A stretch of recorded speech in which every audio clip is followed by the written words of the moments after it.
Bem-vindo ao canal e audiolivro. Conheça a plataforma Odysee, onde compartilhamos audiolivros exclusivos. Acesse agora odysee.com/e-audiolivro. Livro Burocracia, de Ludwig von Mises. Introdução. Este não é propriamente um livro sobre burocracia e, menos ainda, um manifesto contra ela. A burocracia é um método de gestão aplicável a diferentes esferas da atividade humana e existe um campo específico, o da administração governamental, no qual os métodos burocráticos são essenciais. Muitos consideram a burocracia um mal, mas não se referem ao conceito em si, e sim à expansão da esfera em que a gestão burocrática é aplicada. Essa expansão é uma consequência inevitável da progressiva restrição da liberdade individual, decorrente da crescente intervenção governamental em todos os setores da atividade social. Como sintoma dessa doença subjacente, o estudo da burocracia oferece um excelente ponto de vista para contrastar a gestão burocrática com a gestão empresarial. Este é o cerne dos conflitos sociais e políticos de nosso tempo: decidir se o homem deve ou não prescindir da liberdade, da iniciativa privada e da responsabilidade, ou se render à tutela de um gigantesco aparelho de coerção totalitária. Este livro, o primeiro escrito pelo autor em inglês logo após sua chegada aos Estados Unidos, fugindo do nazismo, foi seu primeiro grande sucesso no país, como relatado por sua viúva, Margit von Mises, My Years with Ludwig von Mises, 1976. No prólogo escrito para a edição de 1962, na qual se baseia esta versão, Mises afirmou que, excetuando-se algumas referências a pessoas e situações de 1944 já superadas, as características essenciais dos problemas enfrentados permaneciam as mesmas. O grande conflito histórico entre o individualismo e o coletivismo divide a humanidade em dois campos opostos, da mesma forma que há 18 anos. Podemos aplicar a mesma observação sobre a atualidade do livro hoje. Em muitos aspectos, parece que foi escrito agora. Prefácio. O tema principal dos conflitos sociais e políticos da nossa era consiste em definir se o homem deve ou não abrir mão da liberdade, da iniciativa privada e da responsabilidade para se render à tutela de um gigantesco aparelho de compulsão e coerção, o Estado socialista. Devemos substituir o individualismo e a democracia pelo totalitarismo autoritário. Transformaremos o cidadão em um súdito, subordinado a um exército abrangente de trabalho obrigatório e limitado a obedecer incondicionalmente às ordens de seus superiores. Será ele privado de seu privilégio mais precioso, o de escolher os meios e os fins para moldar sua própria vida? Nossa época testemunha um avanço triunfante da causa socialista. Há meio século, o eminente político inglês Sir William Harcourt afirmou: "Agora somos todos socialistas." Naquela época, tal declaração era prematura no que se referia à Grã-Bretanha. Hoje, porém, é quase literalmente exata em relação àquele país, outrora o berço da liberdade moderna. O mesmo se aplica à Europa continental. Apenas a América do Norte ainda é livre para escolher. Portanto, a decisão do povo americano determinará o resultado para toda a humanidade. Os problemas envolvidos no antagonismo entre socialismo e capitalismo podem ser analisados sob vários pontos de vista. Atualmente, a abordagem mais adequada parece ser uma investigação sobre a expansão da organização burocrática. Uma análise da burocracia oferece uma excelente oportunidade para compreender as questões fundamentais dessa polêmica. Embora a evolução da burocracia tenha sido muito rápida nos últimos anos, a América do Norte, em comparação ao resto do mundo, ainda é afetada apenas superficialmente, apresentando apenas algumas características da gestão burocrática. Daí o estudo da burocracia neste país ser incompleto se não abordar aspectos e resultados do movimento que só podem ser percebidos em nações com uma antiga tradição burocrática. Tal estudo deve analisar as experiências dos países clássicos da burocracia: França, Alemanha e Rússia. No entanto, essas referências às condições europeias não pretendem obscurecer a diferença radical existente entre a mentalidade política e social da América e a da Europa continental. Para a mente americana, a noção de um obrigate, um governo cuja autoridade não deriva do povo, era e permanece desconhecida.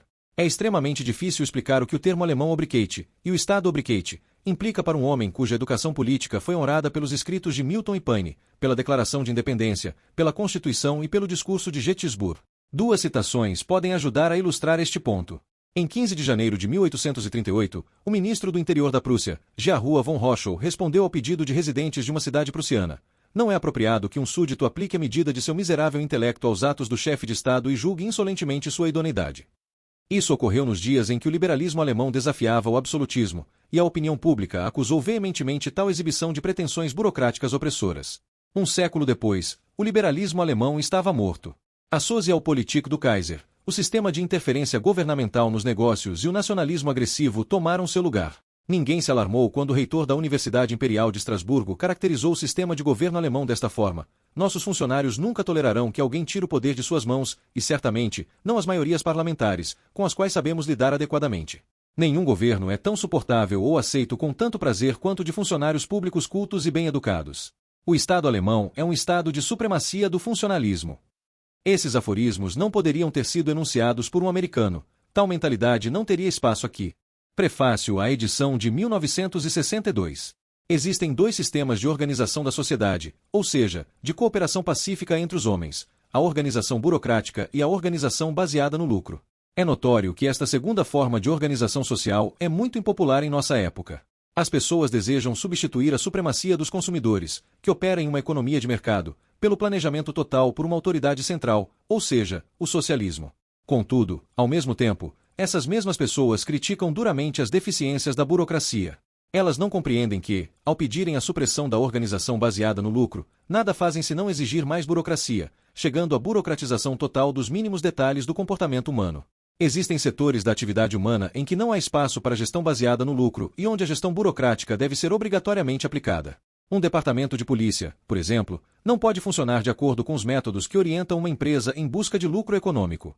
Uma padaria atende a um certo número de indivíduos, seus clientes, vendendo-lhe seu produto. É o patrocínio desses clientes que legitima socialmente o negócio, tornando-o lucrativo. Já um departamento de polícia não pode vender seus serviços. Por mais valiosas e indispensáveis que sejam suas realizações, elas não possuem preço de mercado e, portanto, não podem ser contrastadas com as despesas necessárias para realizá-las. Este ensaio não condena nem acusa a burocracia. Ele busca apontar o que significa a gestão burocrática e como ela difere da gestão empresarial. Além disso, demonstra em qual esfera da administração dos assuntos sociais a burocracia é o único método aplicável. Finalmente, tenta destacar os efeitos das tentativas feitas pelos atuais governos e partidos políticos de substituir a atividade econômica livre pela ação governamental. O estudo dessas questões nos dá a visão necessária para avaliar adequadamente os dois sistemas de organização econômica da sociedade, a economia de mercado e o socialismo. Revela, inclusive, o significado do programa de Lenin, organizar toda a economia nacional segundo o modelo dos Correios, transformando toda a sociedade em um escritório e em uma fábrica e todos os cidadãos em funcionários do Estado. 3. Este ensaio foi escrito e publicado pela primeira vez em 1944. Em alguns pontos, refere-se a situações e figuras daquela data que, desde então, mudaram ou perderam sua relevância. No entanto, as características essenciais dos problemas políticos enfrentados permanecem fundamentalmente idênticas.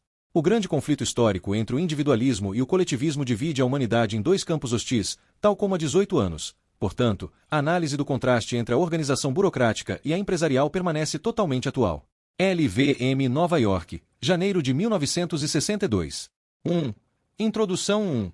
A conotação pejorativa do termo burocracia. Os termos burocrata, burocrático e burocracia são claramente usados como insultos. Ninguém se autodenomina burocrata ou considera seus próprios métodos de administração como tais. Essas palavras são sempre aplicadas com uma conotação vergonhosa, envolvendo críticas depreciativas a pessoas, instituições ou procedimentos. Ninguém duvida que a burocracia seja essencialmente ruim e que, em um mundo perfeito, ela não existiria. A implicação negativa desses termos não se limita à América do Norte ou a outros países democráticos, é um fenômeno universal. Mesmo na Prússia, o protótipo do governo autoritário, ninguém queria ser rotulado como burocrata. O Wirklicher Geheimer Oberregierungsrat, conselheiro superior secreto, do rei da Prússia orgulhava-se de sua dignidade e do poder à sua disposição. Sua presunção alimentava-se da reverência de seus subordinados e do povo. Ele estava imbuído da ideia de sua própria importância e infalibilidade, mas teria considerado um insulto impudente se alguém tivesse a ousadia de chamá-lo de burocrata. Em sua própria opinião, ele não era um burocrata, mas um funcionário público, um mandatário do Estado, investido de autoridade para zelar pelo bem comum. O chefe executivo de Sua Majestade era visto como um funcionário do Estado que velava, sem descanso, dia e noite, pelo bem-estar da nação. É curioso notar que os progressistas, a quem os críticos da burocracia consideram responsáveis pela sua expansão, não ousem defender o sistema burocrático abertamente. Pelo contrário, eles se juntam àqueles que desprezam como reacionários para condená-lo. Sustentam que os métodos burocráticos não são essenciais para a realização da utopia que defendem. A burocracia, dizem, é apenas o meio insatisfatório pelo qual o sistema capitalista tenta lidar com a tendência inexorável de sua própria destruição.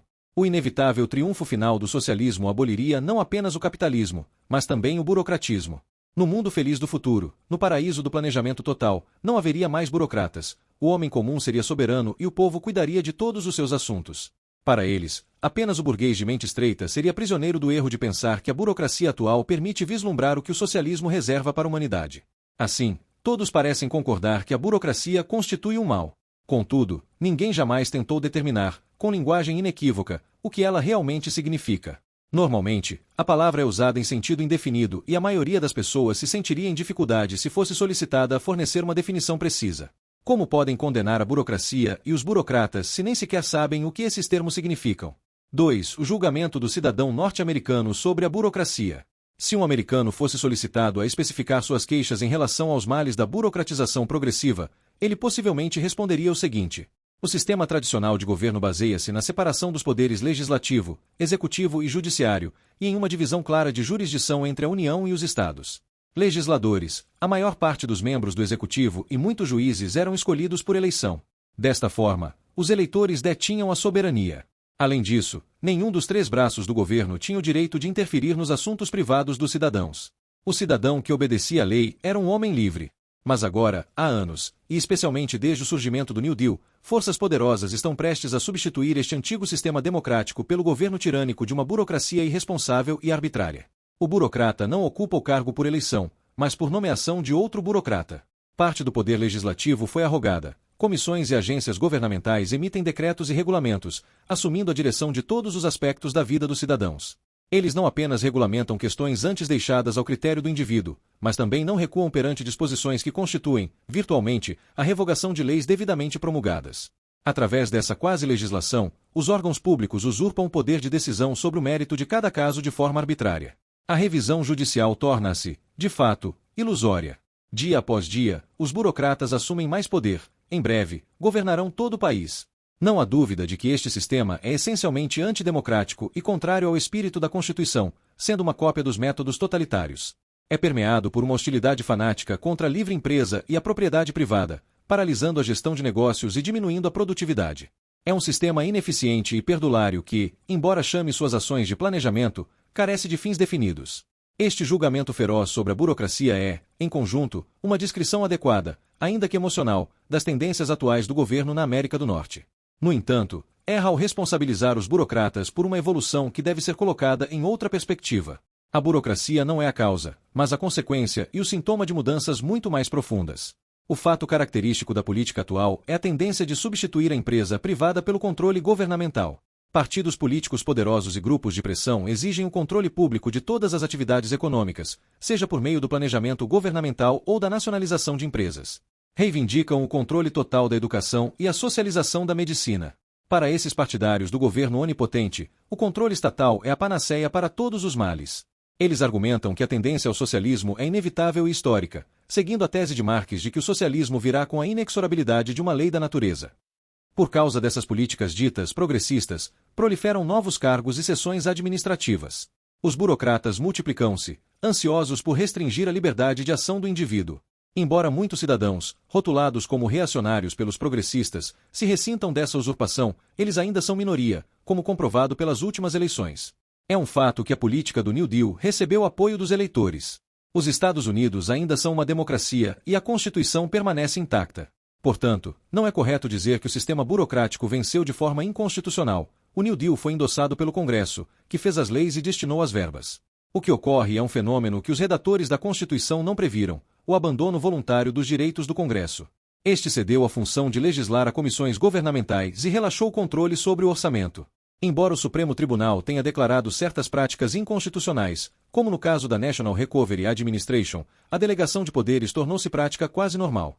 É evidente que essa delegação pode ser usada como um disfarce constitucional para impor uma ditadura, como ocorreu na Alemanha de Hitler ou como pretende a esquerda britânica. Contudo, nos Estados Unidos, o Congresso ainda retém o poder formal de recuperar a autoridade delegada. A burocracia americana ainda se baseia em princípios constitucionais. O mesmo se aplica à centralização de poder em Washington em detrimento dos estados. Isso é consequência de o país constituir uma unidade econômica uniforme. Se cada estado controlasse os negócios segundo planos próprios, a unidade do mercado nacional seria quebrada.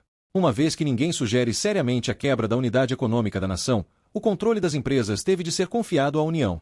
É da própria natureza de um sistema de controle governamental mover-se em direção à centralização.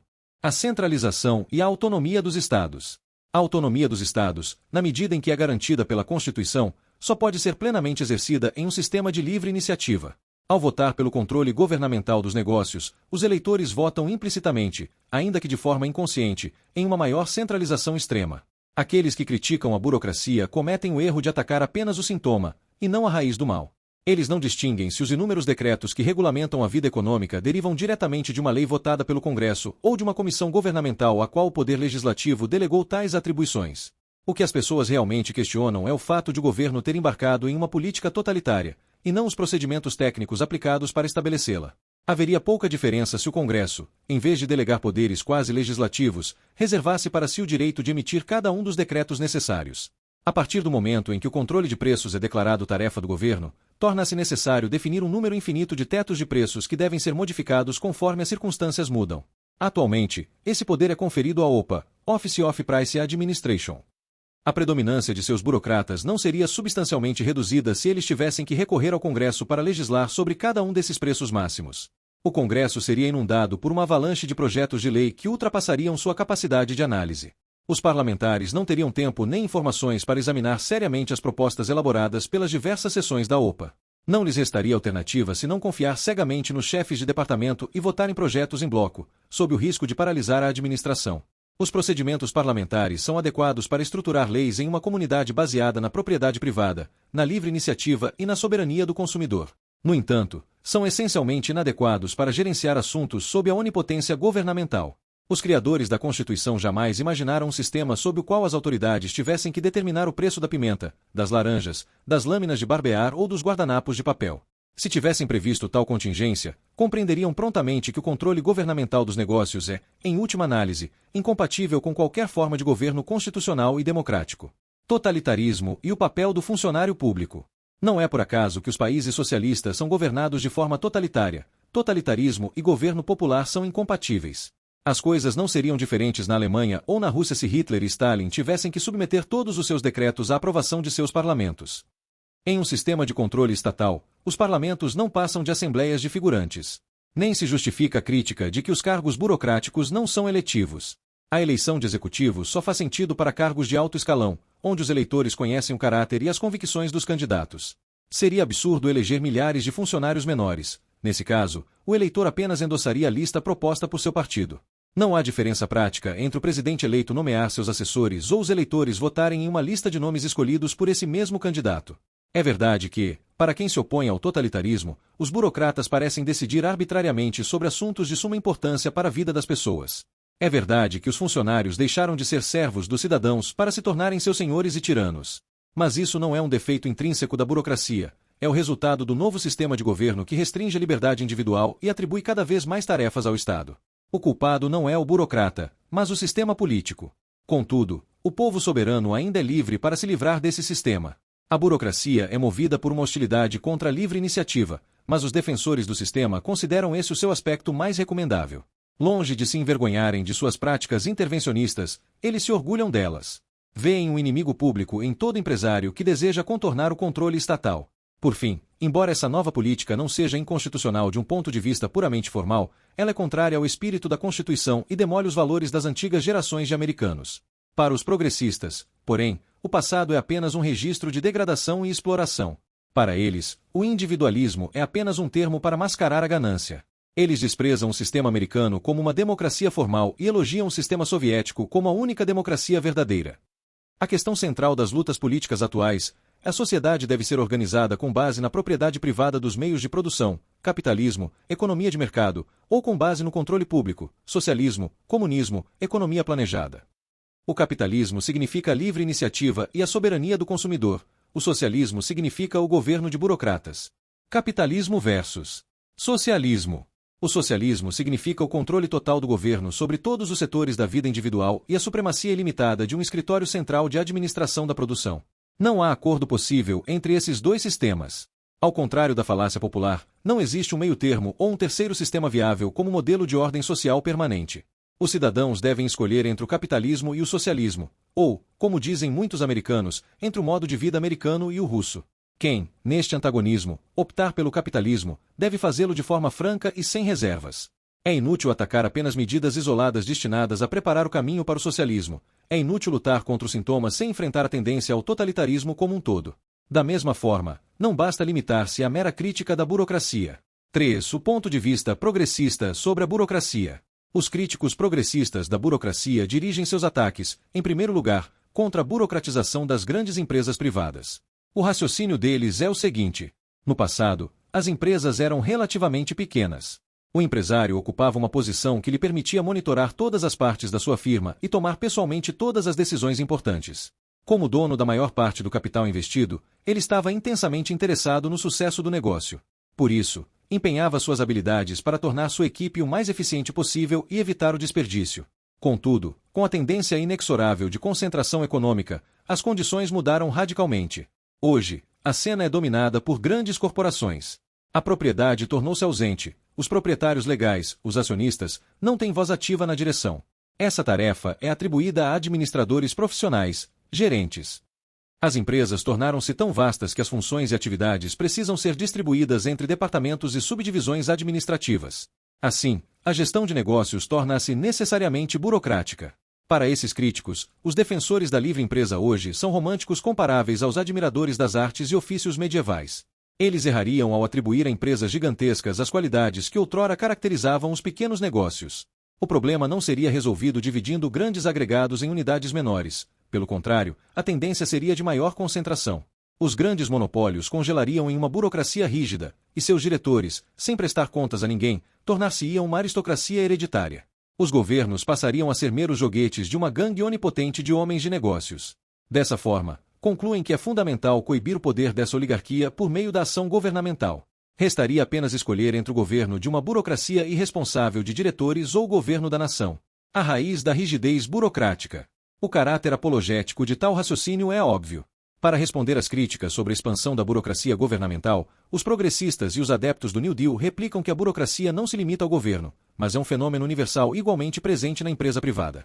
Sua causa principal seria o enorme tamanho da organização, tornando-a um mal inevitável. Este livro tentará demonstrar que a empresa que busca o lucro, independentemente do seu tamanho, está protegida contra a burocratização, desde que as mãos de seus diretores não sejam atadas pela interferência governamental. A tendência à rigidez burocrática não é inerente à evolução natural dos negócios, é uma consequência da interferência do governo neles. É o resultado de programas políticos que visam eliminar o papel da motivação pelo lucro na organização econômica da sociedade. Muitas reclamações populares afirmam que a burocratização atual se deve à falta de uma liderança competente e eficaz e que o necessário seria uma liderança criativa. No campo dos negócios, a liderança criativa manifesta-se no ajuste da produção e da distribuição às mudanças nas condições de demanda e oferta, e na adaptação das melhores técnicas ao uso prático. O grande empresário é aquele que produz bens melhores, mais abundantes e mais baratos, aquele que, como pioneiro, oferece serviços até então desconhecidos ou inacessíveis. Chamamo-lo de líder porque sua iniciativa obriga os concorrentes a emularem suas conquistas ou a saírem do mercado. Sua inventividade e gosto por inovações impedem que a empresa degenere em uma rotina burocrática. Ele encarna o dinamismo incansável inerente ao capitalismo. Certamente seria um exagero dizer que faltam líderes criativos hoje. No entanto, o governo pode estabelecer condições que paralisem os esforços de um espírito criativo. Consideremos o imposto de renda. No passado, um empreendedor começava um novo projeto de forma modesta, reinvestindo seus lucros para crescer rapidamente. Tornava-se um líder e ameaçava firmas estabelecidas, forçando-as a abandonar a negligência burocrática para competir. Hoje, porém, os impostos absorvem a maior parte dos benefícios iniciais do recém-chegado. Ele não consegue acumular capital nem expandir seu negócio. Sua empresa nunca chegará a ser grande. Isso protege as firmas antigas e ricas contra a ameaça de novos concorrentes, parvenos.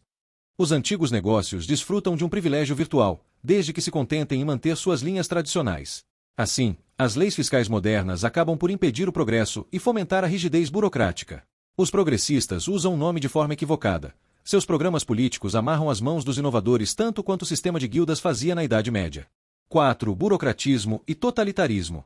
Como este livro demonstrará, a burocracia e seus métodos são milenares, pois precisam estar presentes no aparato administrativo de qualquer governo cuja soberania se estenda por uma ampla área. Os faraós do Antigo Egito e os imperadores da China construíram máquinas burocráticas colossais, assim como todos os grandes governos da história. O feudalismo medieval foi uma tentativa de organizar o governo de vastos territórios sem burocratas. Tal esforço, porém, falhou completamente, levando à desintegração da unidade política e à anarquia. Os senhores feudais, originalmente meros funcionários sob a autoridade central, tornaram-se príncipes virtualmente independentes, desafiando constantemente o rei, os tribunais e as leis.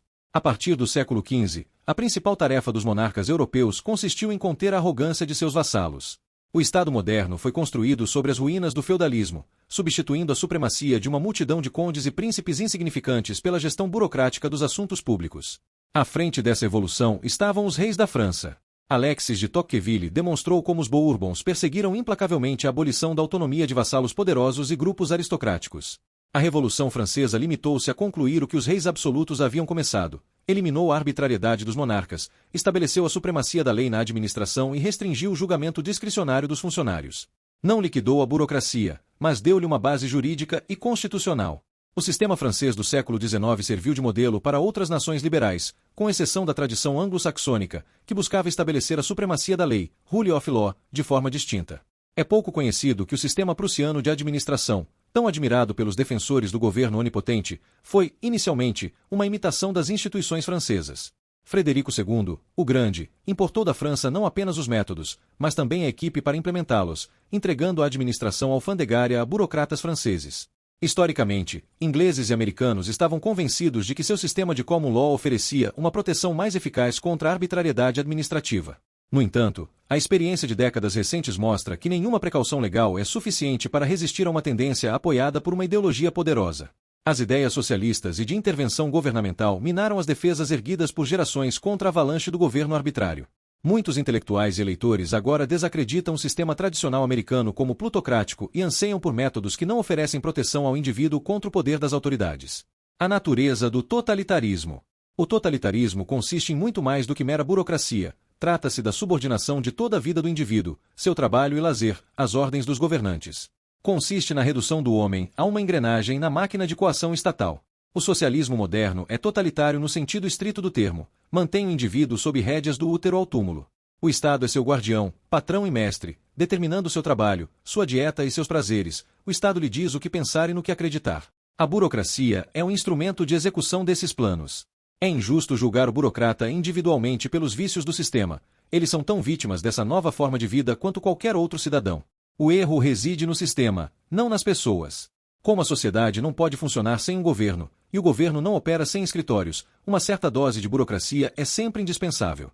O que as pessoas rejeitam não é a burocracia como tal, mas a sua interferência em todas as esferas da atividade humana. A luta contra as usurpações burocráticas é, essencialmente, uma rebelião contra a ditadura totalitária. O estudo da burocracia nos mostra por que as utopias socialistas são impraticáveis e por que sua implementação resultaria em desintegração social e caos. Assim, compreender a burocracia é o melhor caminho para entender o contraste entre capitalismo e socialismo. 5. A alternativa: gestão empresarial ou gestão burocrática.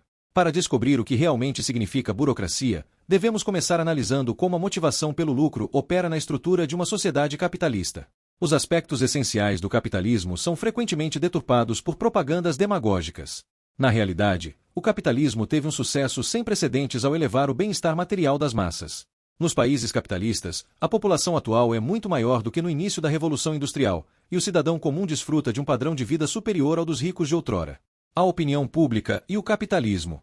Atualmente, grande parte da opinião pública desacredita a livre iniciativa e a propriedade privada dos meios de produção, denegrindo-as como instituições que prejudicam a maioria da nação e favorecem apenas os interesses egoístas de um pequeno grupo de exploradores.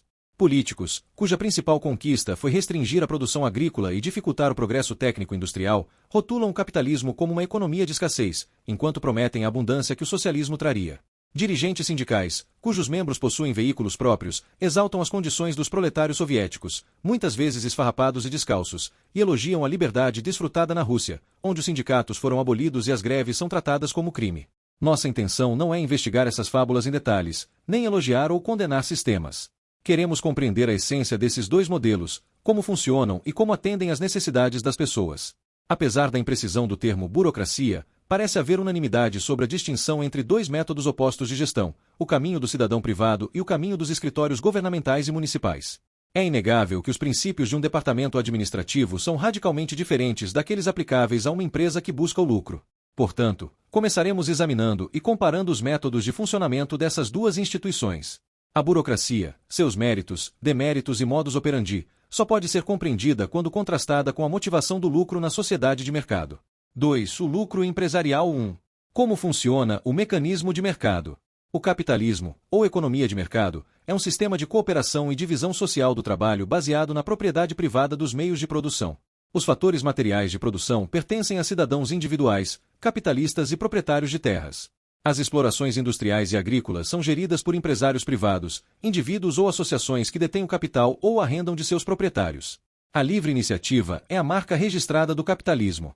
O objetivo de cada empreendedor, seja industrial ou agricultor, consiste em obter lucros. Embora capitalistas e empresários pareçam estar no leme, dirigindo o curso do navio econômico, eles não são livres para definir a rota. Eles não são soberanos, mas apenas timoneiros forçados a obedecer incondicionalmente às ordens do capitão. O capitão é o consumidor. Shutterstock. Nem os capitalistas, nem os empresários determinam o que deve ser produzido. São os consumidores que o fazem. Os produtores não produzem para consumo próprio, mas para o mercado. Eles tentam vender seus produtos, e se os consumidores não os compram, o empresário não recupera os custos e perde seu dinheiro.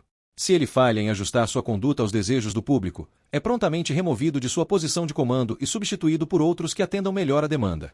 No sistema capitalista, os verdadeiros mestres são os consumidores. Ao comprar ou deixar de comprar, eles decidem quem deve ser o dono do capital e quem deve administrar as fábricas. Eles determinam a quantidade e a qualidade do que é produzido. Suas atitudes geram lucro ou prejuízo, enriquecendo uns e empobrecendo outros. Não são mestres condescendentes, são mutáveis, imprevisíveis e não se importam com méritos passados. Assim que lhes é oferecido algo melhor ou mais barato, abandonam os antigos fornecedores. Preocupa-os apenas a própria satisfação, sem considerar os interesses estabelecidos dos capitalistas ou o destino dos trabalhadores que possam perder seus empregos. Quando dizemos que a produção de um artigo não compensa, significa simplesmente que os consumidores não estão dispostos a pagar o suficiente para cobrir os custos dos fatores de produção necessários. A demanda serve como instrumento que aloca os recursos naturais e o trabalho humano entre os diferentes ramos da indústria. Assim, é um erro contrapor produção para o lucro à produção para o uso. É justamente a busca pelo lucro que obriga o empresário a fornecer, da forma mais eficiente, os bens que os consumidores mais desejam. Portanto, o sistema capitalista constitui uma democracia econômica na qual cada centavo confere um direito de voto. Os consumidores são o povo soberano, os empresários são seus mandatários. Se falharem na tarefa de produzir com o menor custo possível o que o público exige, perdem suas posições. O lucro e o prejuízo são os instrumentos pelos quais os consumidores mantêm as rédeas da economia em suas mãos. 2. O cálculo econômico. A superioridade do sistema capitalista reside no fato de ser o único modelo de cooperação social que permite a aplicação de um método de cálculo econômico. A impraticabilidade de todos os esquemas socialistas e de planejamento central reside na impossibilidade de realizar esse cálculo na ausência de propriedade privada e, consequentemente, de preços de mercado para os fatores de produção. O problema da gestão econômica é complexo. Existem inúmeras espécies de fatores materiais de produção e milhões de trabalhadores com capacidades distintas. A tecnologia oferece infinitas possibilidades de uso desses recursos. Como decidir qual plano é mais vantajoso? Como garantir que os recursos sejam usados para satisfazer as necessidades mais urgentes sem desviar meios de projetos ainda mais importantes? Essas perguntas não podem ser respondidas por cálculos em espécie, meramente técnicos. Para comparar coisas distintas, é necessário um denominador comum. No capitalismo, todo planejamento baseia-se nos preços de mercado. Sem eles, os projetos dos engenheiros seriam apenas exercícios acadêmicos. O preço de mercado é a única ferramenta capaz de determinar se a execução de um projeto custaria mais do que vale, ou seja, se consumiria recursos que seriam mais úteis em outros setores. Muitos objetam que essa orientação pelo lucro ignora o interesse nacional em favor de interesses egoístas. Essa ideia é a base de todo o planejamento totalitário. Os defensores do autoritarismo reivindicam o controle governamental em nome do bem-estar da nação, alegando que a livre iniciativa coloca em perigo os interesses coletivos. O argumento de que o lucro ignora o interesse nacional é exemplificado hoje pelo problema da borracha sintética. Sob o domínio do nacionalsocialismo, a Alemanha desenvolveu a produção de borracha sintética, enquanto a Inglaterra e os Estados Unidos, devido à supremacia da livre iniciativa, não se preocuparam com a produção não lucrativa de um substituto tão caro. Consequentemente, teriam negligenciado um item importante para a preparação da guerra, expondo sua independência a sério perigo. Nada pode ser mais espúrio do que esse raciocínio. Ninguém jamais afirmou que a condução de uma guerra e a preparação das forças armadas sejam tarefas que possam ou devam ser deixadas nas mãos de cidadãos privados. Defender a segurança de uma nação contra agressões externas e internas é o primeiro dever de todo governo. Se todos os homens fossem gentis e virtuosos, não haveria necessidade de governos, exércitos, polícia ou tribunais. O dever de prover para a guerra é do governo. Nenhum cidadão ou grupo privado pode ser culpado se o Estado falhar nesses esforços. A responsabilidade é sempre do governo e, em última instância, em uma democracia, da maioria dos eleitores. A Alemanha estava se preparando para a guerra. Quando o Estado-Maior alemão percebeu que não poderia importar borracha natural, decidiu incentivar a produção nacional da versão sintética. Já as autoridades britânicas e americanas não consideraram necessário armazenar borracha natural ou embarcar na produção sintética. Alguns empresários estudaram o desenvolvimento alemão, mas como o custo do produto sintético era consideravelmente maior que o do natural, não podiam arriscar o capital em um projeto sem perspectivas de lucro. É justamente esse fato que torna o consumidor soberano e obriga o empresário a produzir o que o público demanda com urgência. Os consumidores americanos e ingleses não estavam dispostos a pagar os preços que tornariam a produção de borracha sintética viável. O meio mais barato de obter borracha para os países anglo-saxões era produzir outros bens, como motores e máquinas, vendê-los no exterior e importar a borracha natural. Se os governos de Washington e Londres tivessem previsto os eventos de 1941 e 1942, teriam tomado medidas de defesa, como subsídios ou tarifas protetoras, para garantir a produção nacional. Se o governo falha em sua tarefa de equipar a nação, nenhum cidadão privado tem como remediar o mal, exceto criticando as autoridades e tentando persuadir os eleitores. A persuasão versus a coação. Muitos médicos acreditam que a forma como seus concidadãos gastam dinheiro é irracional. Dizem que o povo deveria mudar a dieta e restringir o consumo de álcool e tabaco. Provavelmente estão certos, mas a missão do governo não é melhorar o comportamento de seus súditos, nem é essa a tarefa dos homens de negócios. Eles não são os guardiões de seus clientes. Se o público prefere bebidas alcoólicas a refrigerantes, os empresários devem se conformar a esses desejos. Quem deseja reformar seus concidadãos deve recorrer à persuasão, o único meio democrático de realizar transformações. Se um homem falha em convencer os outros sobre a bondade de suas ideias, deve atribuir isso à sua própria incapacidade e não reivindicar o uso da força pública e da coerção estatal. O fundamento do cálculo econômico reside na avaliação dos bens feita por todos os consumidores. Embora o público seja falível, não temos meios de substituir a superficialidade das pessoas pela sabedoria de uma autoridade supostamente infalível. Os julgamentos de valor são subjetivos e humanos. A única alternativa aos preços de mercado é a determinação de valores por um pequeno grupo de homens no poder, não menos expostos ao erro do que a maioria. A dinâmica do lucro e a mudança.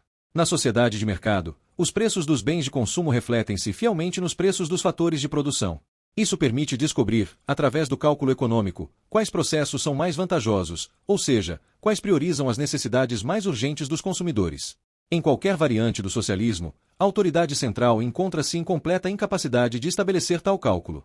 Onde não há mercado, não há preços; onde não há preços, não há cálculo. Para compreender isso, devemos entender a fonte do lucro. Em um sistema hipotético estacionário, onde nada de novo acontece e todas as condições permanecem as mesmas, não haveria lucro nem prejuízo. Os preços pagos pelos fatores de produção, salários, juros e matérias-primas, absorveriam todo o preço do produto final. No entanto, o mundo real está em constante fluxo. Dados populacionais, gostos, necessidades e tecnologias mudam permanentemente. Isso exige um ajuste contínuo da produção, e é aqui que o empresário entra em cena. Quem busca o lucro está sempre alerta para novas oportunidades. Se sua apreciação sobre os preços futuros for correta, ele obtém lucro. Mas esse lucro tende a desaparecer à medida que novos concorrentes intervêm, ajustando os preços dos fatores e dos produtos. Podemos ver o mercado de fatores de produção como um leilão público onde os licitantes são os empresários, agindo como agentes dos consumidores. A competição entre eles reflete as preferências do público. A decisão de um homem de comprar uma geladeira em vez de um carro novo é o que determina, em última instância, a formação dos preços de ambos os produtos e de todos os recursos necessários para fabricá-los. O fato de que as diversas necessidades do indivíduo conflitam entre si, devido à inexorável escassez dos fatores de produção, e são representadas no mercado por diferentes empreendedores competindo entre si, faz com que esses fatores tenham preços. Isso torna o cálculo econômico não apenas possível, mas imperativo. O empregador que não calcula, ou que ignora o resultado de seus cálculos, em breve fracassará e será removido de sua função de direção. Em uma comunidade socialista, no entanto, em que há apenas um diretor central, não existem preços para os fatores de produção nem cálculo econômico. Na sociedade capitalista, o preço de um fator de produção avisa ao empresário: deixe-me em paz, estou destinado à satisfação de outra necessidade mais urgente. No socialismo, porém, esses fatores de produção são mudos, eles não dão nenhuma pista ao planejador. A tecnologia oferece uma vasta gama de soluções para o mesmo problema, cada uma exigindo diferentes espécies e quantidades de recursos. Como o diretor socialista não pode reduzi-los a um denominador comum, ele é incapaz de descobrir qual solução é a mais vantajosa. É verdade que, sob o socialismo, não haveria lucros ou perdas perceptíveis, mas isso não é uma vantagem, é o vício essencial de qualquer administração socialista. Sem saber se o que se faz é o meio mais adequado para atingir o fim pretendido, a liderança socialista assemelha-se a um homem forçado a passar a vida com os olhos vendados. O argumento da economia de guerra. Frequentemente se objeta que o mecanismo de mercado seria inadequado para as condições de uma grande guerra, tornando essencial o uso de um sistema de prioridades estabelecido pelo governo e de um aparato burocrático. O erro desse raciocínio reside em ignorar que a necessidade de dar ao governo plenos poderes para alocar matérias-primas não é uma consequência da guerra em si, mas dos métodos aplicados para financiá-la. Se o montante necessário para a guerra fosse arrecadado integralmente por meio de impostos e empréstimos públicos, os cidadãos seriam forçados a restringir drasticamente seu consumo. Com menos dinheiro disponível, os consumidores parariam de comprar produtos civis e os fabricantes, movidos pelo lucro, desviariam sua produção para os bens que o governo, agora o maior comprador do mercado, estivesse disposto a adquirir. No entanto, grande parte dos gastos de guerra é financiada pelo aumento da moeda em circulação e por empréstimos bancários. Sob o controle de preços, torna-se ilegal aumentar os valores dos itens. Com maior renda monetária e preços estáveis, as pessoas aumentam suas compras em vez de restringi-las. Para evitar o desabastecimento, o governo recorre ao racionamento e às prioridades. Tais medidas tornam-se necessárias apenas porque a interferência prévia do governo paralisou o mercado. Como em muitos outros casos, os burocratas veem no fracasso de suas medidas anteriores a prova de que são necessárias ainda mais intromissões no sistema. 3. Gestão no sistema de lucros. Todas as transações comerciais são examinadas por meio do cálculo cuidadoso de lucros e perdas. Os métodos refinados da contabilidade moderna fornecem ao empreendedor uma imagem real de suas operações, permitindo-lhe monitorar o sucesso ou o fracasso de cada departamento, independentemente do tamanho da empresa. Goethe chamou a contabilidade de partidas dobradas de uma das mais belas invenções do espírito humano, observando que ela permite ao empresário avaliar a marcha geral dos negócios a qualquer momento, sem se perder nos detalhes. Esse é o mérito da gestão empresarial, fornecer ao diretor um método para monitorar o todo e cada uma de suas partes. Dentro do sistema de cálculo econômico, cada seção de uma empresa funciona como uma unidade completa, quase como uma empresa independente. Ela se apropria de uma parte do capital, compra de outras seções, vende produtos e apresenta seus próprios resultados. Assim, o CEO de uma grande corporação pode conceder grande autonomia aos gerentes de cada departamento. O único slogan dado a esses gerentes é: obtenham todo o lucro possível. Mesmo em empresas que produzem peças semi-acabadas para uso interno, o CEO compara o custo dessa produção com o preço de mercado de fornecedores externos, avaliando constantemente se vale a pena produzir internamente ou comprar fora. Dessa forma, a responsabilidade é dividida. Cada diretor de departamento responde por sua gestão, é recompensado se apresentar lucro e substituído se apresentar prejuízo. Seu próprio interesse pessoal o incentiva a gerenciar seu setor da melhor forma possível, pois seu destino está intimamente ligado ao sucesso da sua seção. A autonomia do diretor e o sucesso da empresa. Seria contraproducente restringir a discrição de um diretor subordinado por meio de interferência excessiva em detalhes. Tal intromissão seria, na melhor das hipóteses, supérflua, na pior, prejudicial, ao amarrar as mãos de quem decide. Se o diretor for ineficiente, a interferência servirá apenas como desculpa para o fracasso, alegando-se que este se deveu a instruções impróprias do superior. A única instrução exigida é implícita e não precisa ser mencionada: obtenção de lucro. Este sistema é um instrumento da evolução da empresa moderna. Produção em larga escala, lojas de departamentos e grandes redes são estruturadas sob o princípio da responsabilidade dos diretores subordinados. Isso não exime o CEO de sua responsabilidade, os subordinados respondem a ele, e cabe ao CEO encontrar o homem certo para cada cargo. Se uma empresa de Nova York abre filiais em Los Angeles, Buenos Aires ou Calcutá, o diretor-geral estabelece apenas diretrizes amplas. Problemas menores ficam sob a alçada dos diretores locais. O Departamento de Auditoria inspeciona as transações financeiras para evitar desperdícios e garantir que a reputação da empresa não seja lesada. No entanto, o diretor local tem as mãos livres. Seus interesses coincidem com os da empresa. Se ele for negligente ou desperdiçar capital, colocará em risco não apenas os lucros, mas sua própria posição. Ele é, em essência, um empresário, um irmão mais novo do dono da empresa, sujeito ao julgamento incorruptível da conta de lucros e perdas. A soberania dos consumidores penetra todos os departamentos. A motivação do lucro permite a centralização do interesse geral com a quase total autonomia das partes. É essa versatilidade que conduz ao progresso constante da livre empresa. 4. Tratamento do pessoal no mercado de trabalho livre. O gerenciamento de milhares de funcionários em uma grande empresa é resolvido pela precisão das contas e estatísticas. Embora a contabilidade não diga exatamente o que deu errado, ela destaca onde algo não funciona. O veredito é final: o consumidor não tem compaixão, ele não compra de produtores ineficientes para protegê-los. Essa hierarquia de valorização desce do CEO ao capataz. Cada superior avalia seus subordinados imediatos conforme sua contribuição para o processo produtivo. No mercado de trabalho, a quantidade e a qualidade do esforço são valorizadas em relação ao que o consumidor está disposto a pagar. O pagamento de salários não é um favor do empregador, mas uma transação comercial, a aquisição de um fator de produção. O fato de o trabalho ser um artigo comprado e vendido sob o capitalismo libera o trabalhador de qualquer dependência pessoal. O empregador não busca pessoas legais para agradar, mas trabalhadores eficientes que valham o dinheiro que recebem. O mercado julga os produtos, não os produtores. A valorização do homem deriva automaticamente da valorização do seu serviço. É esse caráter racional e objetivo que torna os assalariados verdadeiramente livres no sistema capitalista. 3. Gestão burocrática 1. A burocracia sob um governo despótico. Um chefe de tribo primitiva pode concentrar em suas mãos todos os poderes. Mas um déspota que governa um reino vasto deve delegar autoridade. Seus delegados tornam-se sátrapas, despotas locais virtualmente independentes. O rei só é soberano na província no dia em que nomeia o governador. Diferente do CEO, que dá ao seu delegado a instrução de obter lucro, controlada pela contabilidade, o déspota não tem um denominador comum para medir a eficiência de seus governadores. Para evitar a arbitrariedade dos sátrapas, o monarca tenta limitar seus poderes por meio de códigos, decretos e estatutos minuciosos. A partir desse momento, a discrição do administrador é substituída pelo estrito cumprimento de regras. O interesse principal não é mais encontrar a melhor solução para um problema, mas adaptar-se às normas, sejam elas razoáveis ou absurdas. A primeira virtude de um administrador passa a ser a obediência cega ao estabelecido. Ele torna-se um burocrata. 2. A burocracia em uma democracia. O mesmo fenômeno ocorre essencialmente em um governo democrático. Onde a atividade governamental não pode ser medida pelo lucro ou prejuízo, a gestão deve ser guiada por regras rígidas e supervisão administrativa detalhada para evitar o uso indevido do poder e dos fundos públicos. A inaplicabilidade da gestão científica na burocracia. Qualquer contribuinte que se oponha à interpretação da lei pelo comissário da Receita Federal é livre para processar o Estado em um tribunal federal. De que serviriam os estudos de tempos e movimentos nessa tarefa administrativa? O cronômetro nada resolve em tal contexto. Embora um oficial diligente seja preferível a um lento, o problema central reside na qualidade do trabalho.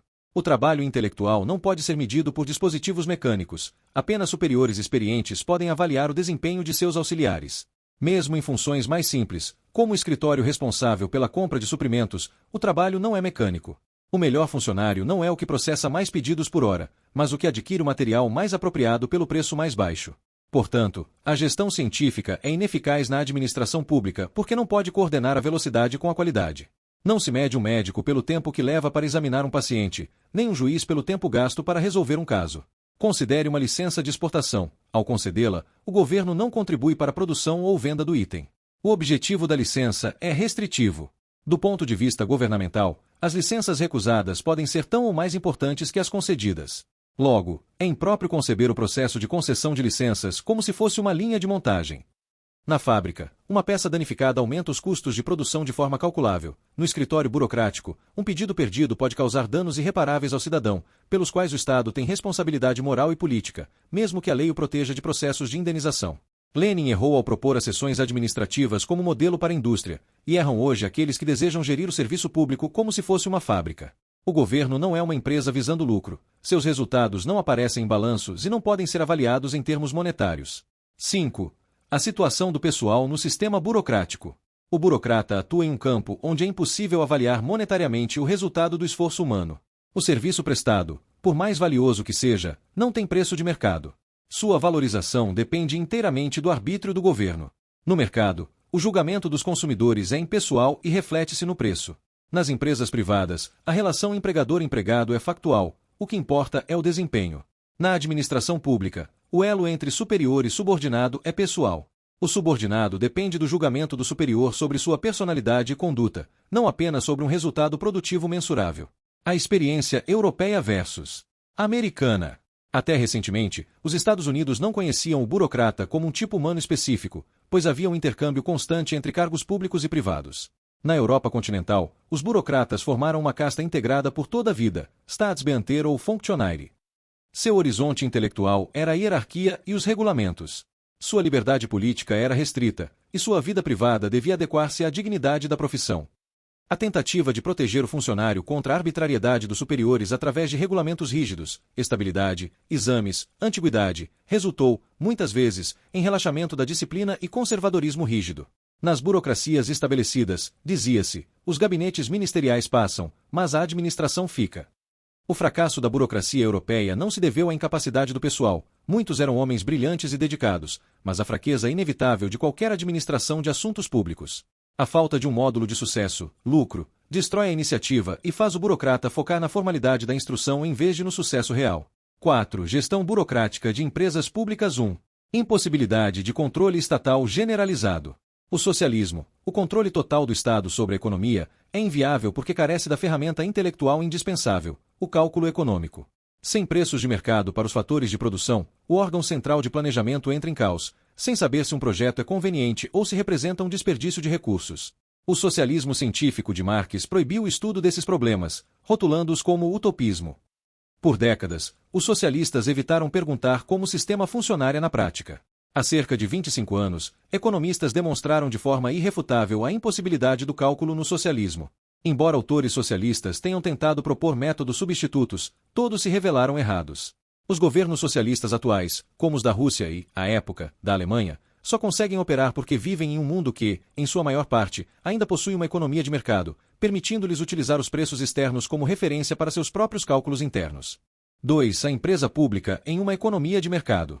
O mesmo raciocínio se aplica às empresas de propriedade do Estado ou de municípios em um país onde a maior parte da atividade econômica opera sob o sistema de livre empresa. Para estas, o cálculo econômico não oferece dificuldades, pois elas podem recorrer aos preços estabelecidos pelo mercado para suas operações.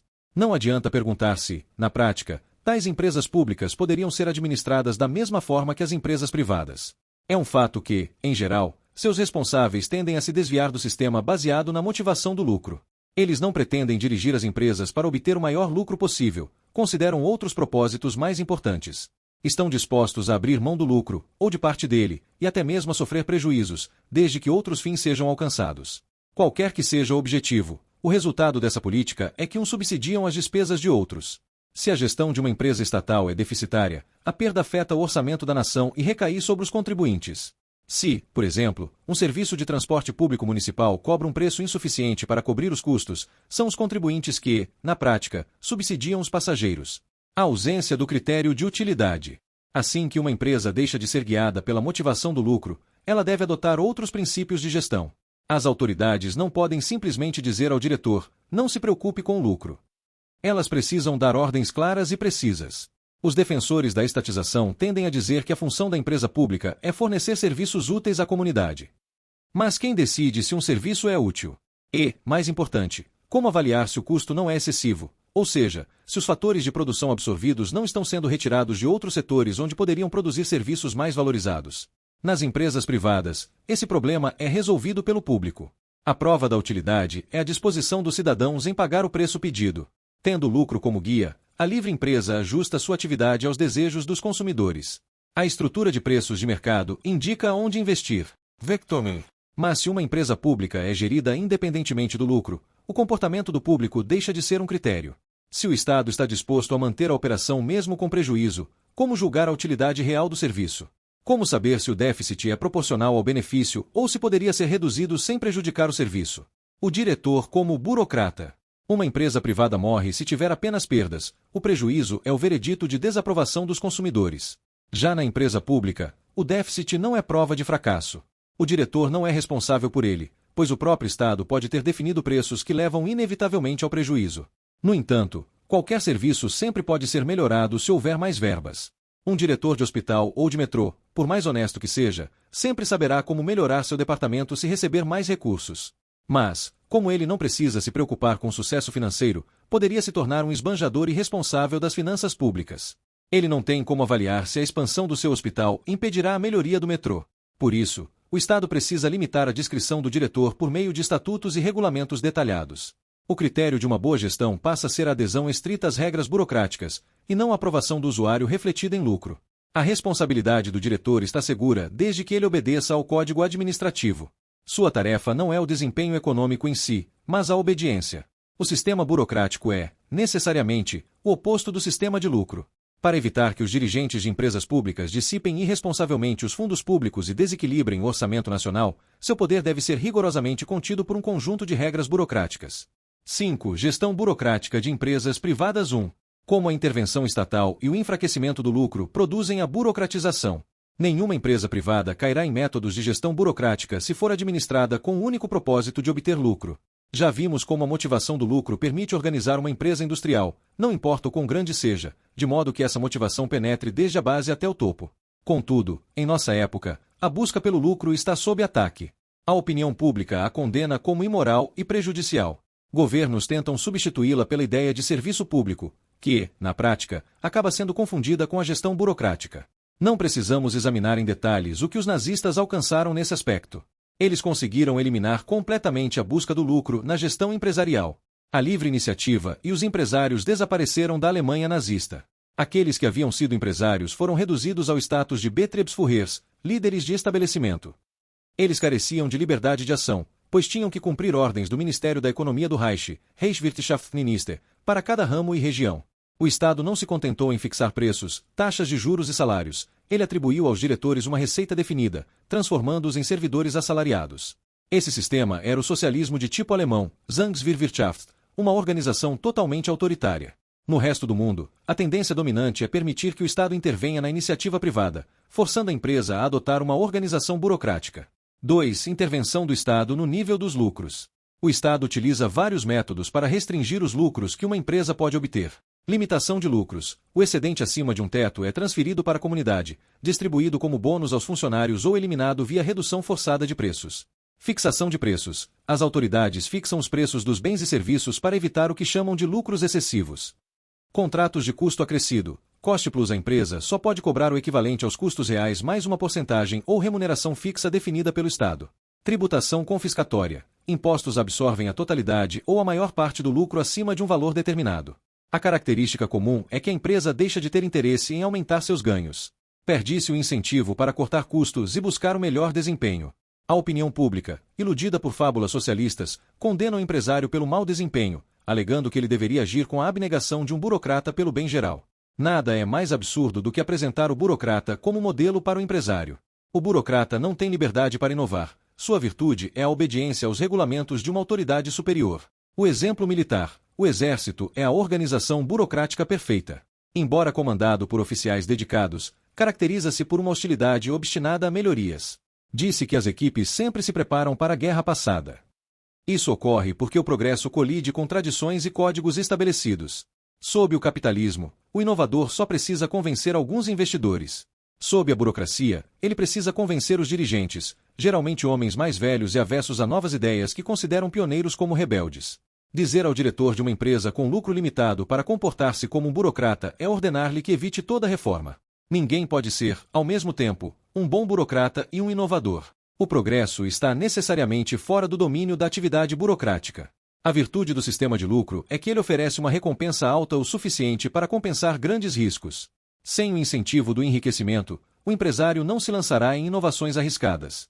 Além disso, o Estado passará a restringir a liberdade do empresário de arriscar fundos que o governo já considera seus futuras receitas fiscais.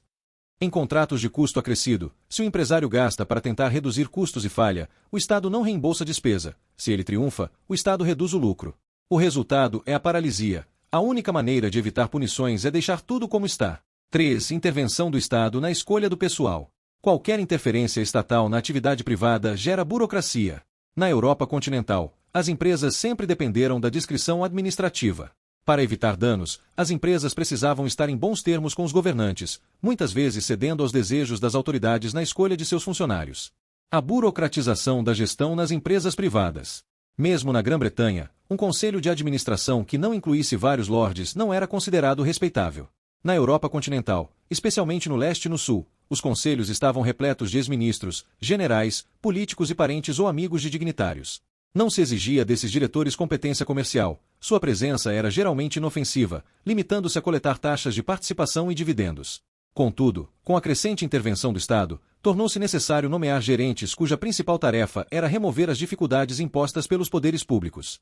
O que antes era um cargo de vice-presidente de relações institucionais tornou-se a qualidade principal exigida de todo o alto escalão, estar em boas relações com a administração pública, sindicatos e partidos políticos. Esses gestores, acostumados à organização burocrática, modificaram o andamento dos negócios. Em vez de produzir melhor e mais barato, o objetivo passou a ser obter contratos oficiais, proteção aduaneira e favores estatais.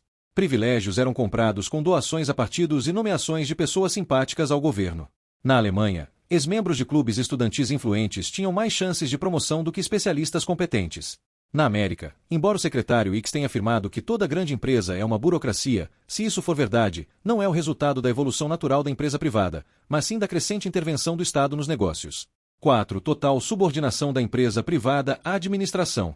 O empresário americano que observa a Europa Oriental nota 2 pontos: o baixo desempenho produtivo e governos nas mãos de gangues corruptas. O que não se diz é que ambos são consequências da intervenção estatal. Nesse sistema, o Estado tem poder ilimitado para arruinar ou enriquecer uma empresa. O sucesso depende da discrição dos líderes de plantão.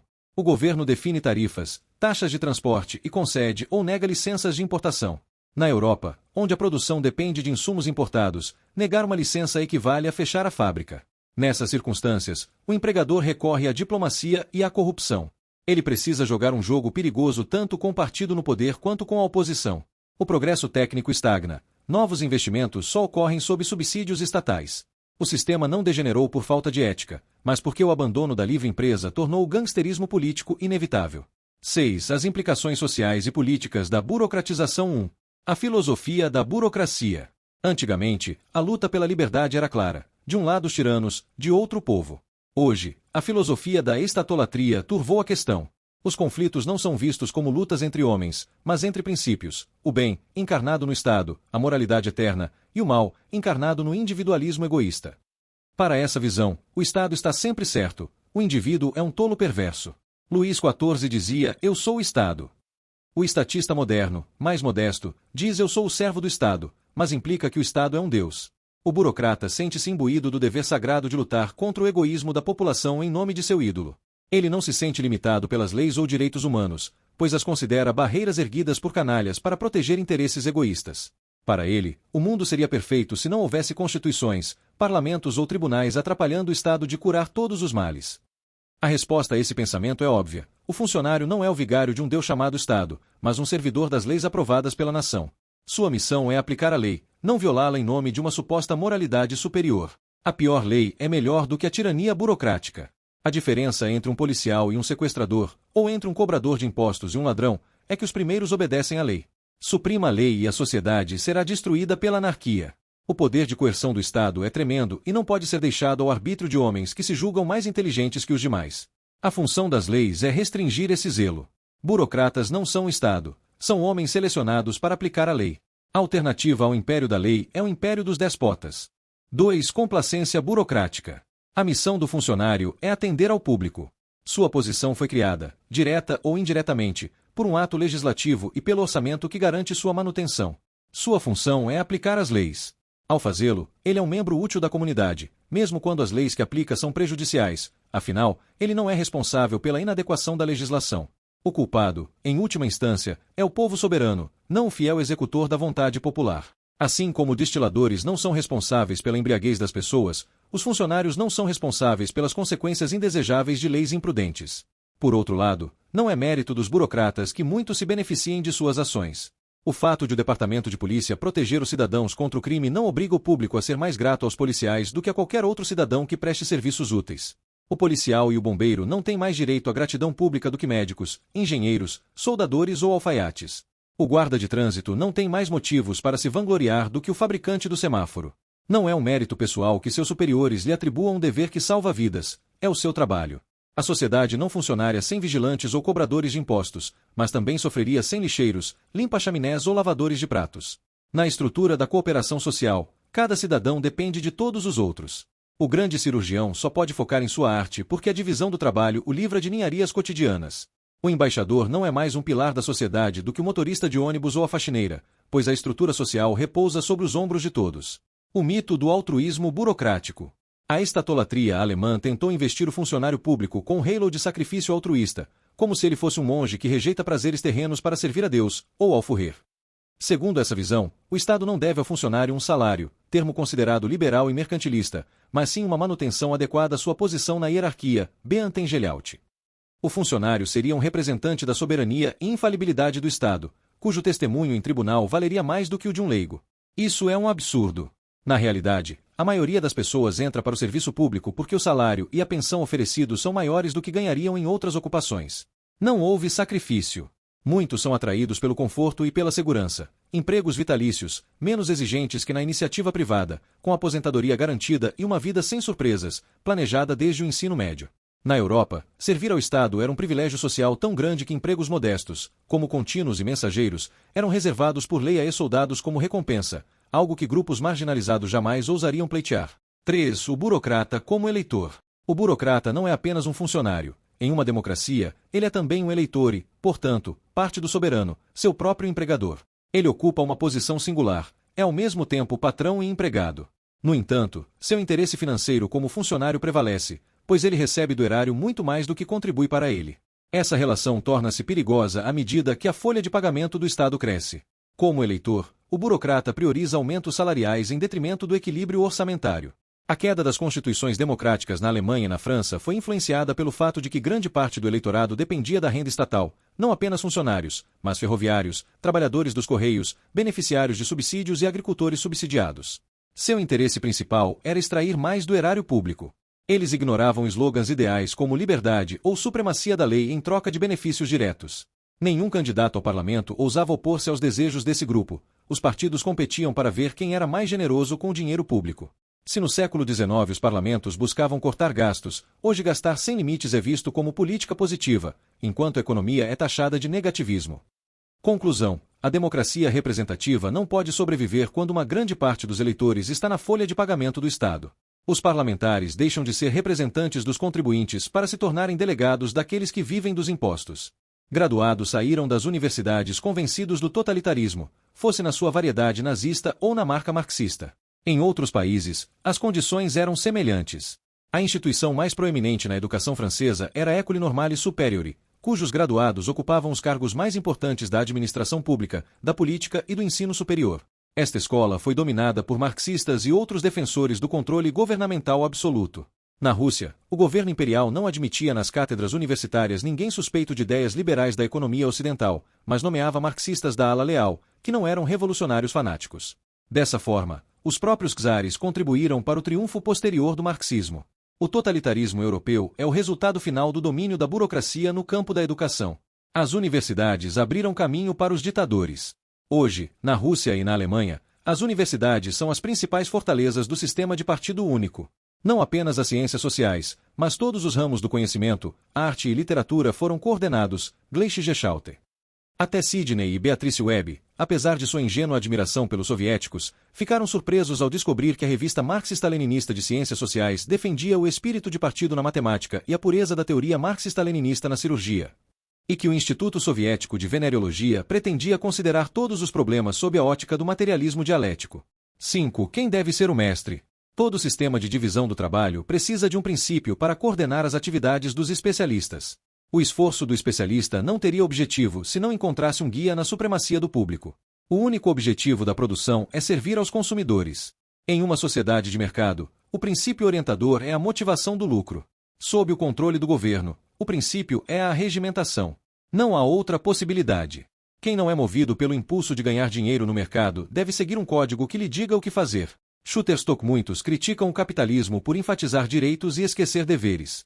No entanto, os direitos do homem foram promulgados para proteger o indivíduo contra a arbitrariedade do governo. Sem eles, seríamos todos escravos de déspotas. Na esfera econômica, o direito de propriedade não é um privilégio, mas o princípio que garante a melhor satisfação do consumidor. Para ganhar e manter riqueza, o empresário não tem escolha a não ser servir ao público.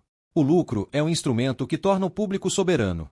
Se uma lei limita o direito ao enriquecimento, ela apenas favorece o concorrente menos eficiente e faz os preços subirem. O mito da tirania das grandes empresas. Disse que o consumidor não tem escolha diante de grandes empresas, como uma ferrovia que liga duas cidades sem outra opção de transporte. Contudo, mesmo em um monopólio, a empresa tem interesse em oferecer um serviço melhor e mais barato. O número de passageiros depende do preço e da eficiência. Se o serviço for caro e ruim, as pessoas viajarão menos. A diferença entre um negócio medíocre e um lucrativo reside justamente em atrair aqueles que só viajarão se o serviço for atraente. A rebelião dos especialistas. Especialistas que não compreendem os problemas sociais fundamentais sentem-se escravos do gosto dos consumidores. Um arquiteto pode odiar ter que alterar seus planos maravilhosos para satisfazer o mau gosto de um cliente ou de um proprietário que busca inquilinos. Ele anseia por um departamento habitacional estatal onde possa construir de acordo com seus próprios ideais artísticos, acreditando que sabe melhor do que o leigo o que é uma casa bonita. Mas quem decide qual estilo é bom? O especialista responderá: eu. Ele ignora que até entre arquitetos há divergências. Além disso, sob uma ditadura burocrática, ele não seria livre. Teria que se submeter aos caprichos de seus superiores e do ditador supremo, como os arquitetos alemães que tiveram que se curvar aos planos de Adolf Hitler. Na estética, como em tudo, não existe padrão absoluto. Forçar um homem a assistir Hamlet quando ele prefere uma comédia popular não o torna mais feliz. Ele é o soberano de sua própria satisfação. O especialista em nutrição ditatorial quer tratar os homens como um fazendeiro trata suas vacas, alimentando-as não para fazê-las felizes, mas para que sirvam a um propósito, leite ou carne. O ditador quer domesticar o povo para que ele, o ditador, seja feliz. A questão decisiva é: quem deve governar o país? Os eleitores ou os burocratas? Qualquer um pode usar um chicote para forçar a obediência, mas é preciso inteligência para servir ao público. O especialista ineficiente sempre clamará pela supremacia burocrática porque sabe que não pode vencer na competição. Para ele, a burocratização é um refúgio. Incapaz de servir, ele deseja governar seus concidadãos. 7. As consequências psicológicas da burocratização. 1. O movimento juvenil alemão. Os pedantes desprezam a filosofia de Horatio Alger. No entanto, Alger teve mais sucesso do que qualquer outro em acentuar a característica fundamental da sociedade capitalista. O capitalismo é um sistema em que todos têm oportunidades ilimitadas de adquirir riqueza. Claro, nem todos são favorecidos pela sorte, poucos se tornam milionários. Mas todos sabem que o esforço obstinado é o que traz a recompensa. Todos os caminhos estão abertos ao jovem trabalhador. Ele é otimista porque reconhece sua própria força. Transborda esperança e confiança. E mesmo que, ao envelhecer, descubra que muitos de seus planos foram frustrados, ele não tem razão para se desesperar. Seus filhos começarão a corrida novamente e poderão ter sucesso onde ele falhou. A vida vale a pena porque é cheia de promessas. Essas condições foram plenamente atendidas na América do Norte. Enquanto a velha Europa ainda lutava contra os privilégios herdados do antigo regime, na América não havia sobreviventes da Idade das Trevas. Thomas Edison e Henry Ford não tiveram que superar obstáculos erguidos por governos de visão curta ou por uma opinião pública tacanha. Em tais condições, a nova geração era movida pelo espírito pioneiro. Eles nasceram em uma sociedade que progredia e consideravam sua missão moldar o mundo de acordo com suas ideias. Não perdiam tempo gabando-se de sua juventude ou de seu dinamismo, eles simplesmente agiam. Não desafiavam a geração mais velha com palavras arrogantes, mas queriam superá-la com fatos. A mutilação da iniciativa. O cenário muda quando a maré da burocratização sobe. Os cargos públicos não oferecem oportunidade para talentos pessoais. A arregimentação significa a condenação da iniciativa. O jovem não tem ilusões, ele sabe que será apenas uma peça em uma máquina enorme, com um trabalho mecânico. A rotina burocrática mutilará sua mente e amarrará suas mãos. Ele terá segurança, mas uma segurança análoga à de um prisioneiro dentro dos muros da prisão. Nunca terá liberdade de tomar decisões ou moldar seu destino, será sempre um homem sob os cuidados de outros. Ele estremece ao ver os enormes prédios de escritórios onde será enterrado vivo. Na década anterior à Primeira Guerra Mundial, a Alemanha, o país mais avançado no caminho da arregimentação, testemunhou o aparecimento de um fenômeno inédito, o movimento juvenil, Jugendbewegung. Grupos de rapazes e moças desalinhados perambulavam pelo país, fugindo dos estudos e anunciando o evangelho de uma nova era de ouro. Eles alegavam que as gerações anteriores eram estúpidas e haviam transformado a terra em um inferno. Repudiavam a gerontocracia, o governo dos velhos, e prometiam que os jovens brilhantes governariam, destruindo os valores burgueses e construindo uma sociedade de super-homens. Rebeldes em busca de empregos públicos. A verborragia inflamada desses adolescentes escondia uma total falta de ideias. Seus líderes eram, muitas vezes, neuróticos desequilibrados que não contribuíram em nada para o progresso humano. O traço característico desse movimento era que não havia ideias novas. Eles não se opunham à onipotência do Estado ou à burocratização. Seu radicalismo era apenas uma insolência de puberdade prolongada. Na verdade, a maioria desses seguidores tinha um único propósito real: conseguir um emprego público o mais rápido possível.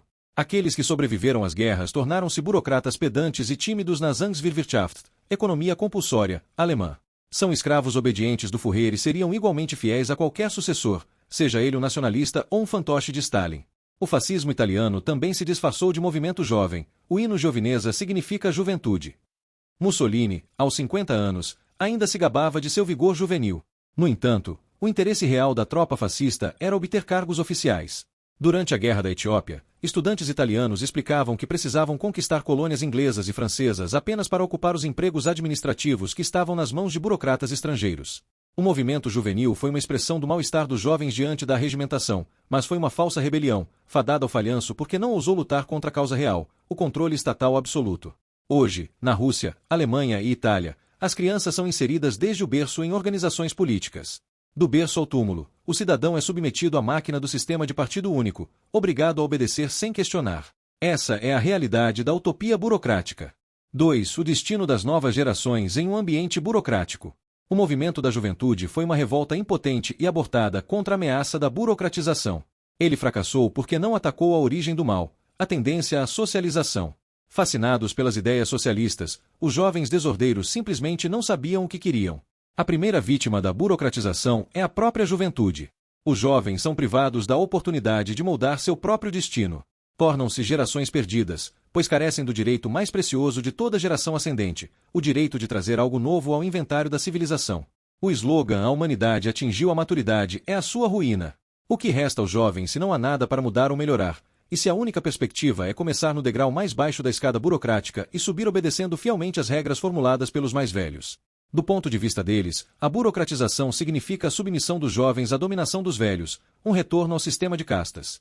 Casta versus classe. O erro de Marx. Nas eras anteriores ao liberalismo e ao capitalismo, a sociedade baseava-se no status. A nação era dividida em castas, privilegiados, reis e nobres, e desprovidos de direitos, servos e escravos. Quem nascia em uma casta nela permanecia e transmitia esse status aos filhos.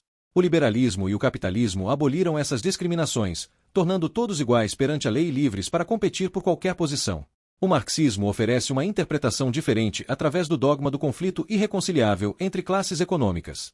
Contudo, Marx nunca definiu explicitamente o que é uma classe. Curiosamente, o manuscrito de O Capital é interrompido exatamente no ponto em que ele começaria a explicar esse conceito central. Marx usava o termo de forma vaga porque uma definição clara destacaria o absurdo de identificar classes econômicas com castas sociais. A característica de uma casta é sua rigidez. Já as classes sociais no capitalismo, como empregadores e empregados, caracterizam-se pela flexibilidade e mudança permanente. Onde estão hoje os descendentes dos empresários da época de Marx? O acesso a qualquer posição está aberto a todos. No mercado, as forças anônimas determinam continuamente quem deve ser empresário. É como se os consumidores votassem, através de suas compras, em quem deve ocupar os postos mais altos da estrutura econômica. A nova hierarquia sob o socialismo. Sob o socialismo, o que Marx chama de classe deixaria de existir, mas isso não criaria uma sociedade sem classes no sentido real. Surgiriam novas distinções, haveria aqueles que dão ordens e aqueles que são obrigados a obedecer incondicionalmente, os que planejam e os que executam. No capitalismo, cada um é o arquiteto de sua própria fortuna. O sucesso depende do trabalho bem feito e do serviço prestado ao consumidor, que julga sem considerar a pessoa, mas apenas o resultado. Já na máquina burocrática do socialismo, o caminho para a promoção não é o sucesso produtivo, mas o favor dos superiores. A juventude depende inteiramente da boa vontade dos mais velhos. É inútil negar, em uma sociedade socialista, há um conflito irreconciliável entre aqueles que detêm o favor do ditador, como Stalin ou Hitler, e aqueles que não o têm. É humano que um ditador prefira quem elogia seu trabalho. Não há beleza em ser jovem sob a administração burocrática. O único direito que os jovens possuem nesse sistema é o de serem dóceis, submissos e obedientes. Não há espaço para inovadores não conformistas. Esta é mais do que uma crise da juventude, é uma crise do progresso e da civilização.